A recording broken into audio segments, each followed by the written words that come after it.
So I work as a freelancer and I am represented by National Geographic Image Collection, and I've had 2 grants from National Geographic in the past, and so a lot of my work is grant funded.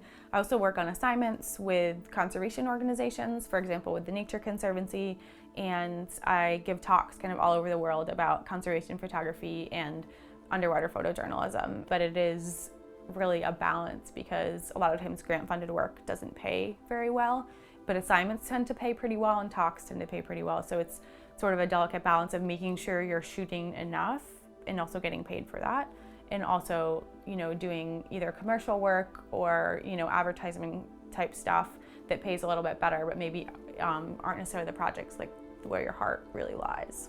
One of the things I really try to focus on in my work, especially because I was a woman in science, is focusing on women conducting work in the water. And last summer I photographed a story for the Nature Conservancy, and it was a group of all women from Florida who were planting coral on a reef in the Dry Tortugas. And we got on a boat in Key West and took it for basically 24 hours out to Dry Tortugas. So there were, I think, 9 women on the boat who were all doing the research, and some of them were from the Nature Conservancy, some were from the Coral Restoration Foundation, and it was kind of a cool collaboration between women from a couple different agencies. And we all went down there, lived on this boat for a week, and they have a coral nursery there.